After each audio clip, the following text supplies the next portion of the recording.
most welcome to the channel. So ಇವತ್ತಿನ video it's going to be something different.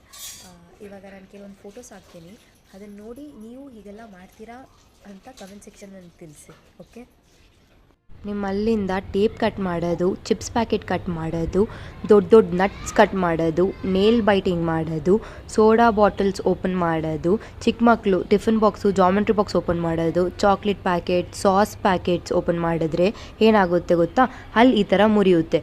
ಮತ್ತು ಮುಂದೆ ಅಲ್ಲಿ ಚಿಕ್ಕ ಚಿಕ್ಕದಾಗಿ ಗ್ಯಾಪ್ ಗೊತ್ತಾಗಲ್ಲ ನಿಮಗೆ. ಅದು ತುಂಬ ವರ್ಷದಿಂದ ಯೂಸ್ ಮಾಡಿ ಹಿಂಗೆ ಆಗಿರುತ್ತೆ, ನಿಮ್ಗೆ ಗೊತ್ತಾಗಂಗಿಲ್ಲ.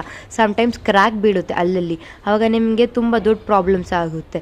ಮಧ್ಯ ಹಲ್ಲು ಫುಲ್ ಮುರಿಯುತ್ತೆ. ಹಿಂಗೆ ಪ್ರಾಪರಾಗಿ ಕಟ್ಟಾದರೆ ನಿಮ್ದು ಪೂರ ಅಲ್ಲೂ ಕಟ್ಟಾಗಕ್ಕೆ ಚಾನ್ಸಸ್ ಇದ್ದಾವೆ. ಸೊ ನಾವು ಹೇಗಿದ್ದೀವಿ ಅಂದರೆ, ದೇವರು ನಮಗೆ ತಿನ್ನೋಕ್ಕೆ ಫಿಂಗರ್ಸ್ ಕೊಟ್ಟಿದ್ರೂ ಸ್ಪೂನ್ಸ್ ಯೂಸ್ ಮಾಡ್ತೀವಿ. ಸೊ ಹಾಗೆಯೇ ಇಂಥ ಪ್ಯಾಕೆಟ್ಸ್ನೆಲ್ಲ ಕಟ್ ಮಾಡೋಕ್ಕೆ ನಮ್ಮ ಹತ್ರ ಸಿಸರ್ಸ್, ನೈಫ್ ಇದ್ರೂ ಅಲ್ಲಿ ಯೂಸ್ ಮಾಡ್ತೀವಿ. ಯಾಕೆ ನಾವು ಹೀಗೆ? ಸೊ ಚೇಂಜ್ ಮಾಡ್ಕೊಳ್ಳೋಣ, ಅವಾಯ್ಡ್ ಮಾಡೋಣ ಆದಷ್ಟು ತೀತ್ನ ಇಂಥ ವಿಷಯಸ್ಗೆ ಯೂಸ್ ಮಾಡೋಕ್ಕೆ. ನಿಮ್ಮಲ್ಲನ್ನ ಬರೀ ನಗಕ್ಕೆ, ತಿನ್ನೋಕ್ಕೆ, ಮಾತಾಡೋಕ್ಕೆ ಅಷ್ಟೇ ಯೂಸ್ ಮಾಡ್ಕೊಳ್ಳಿ. Don't use your tooth as a tool. So that's it for today's video. Enjoy your Sunday. Ichi ho ichi. Bye bye.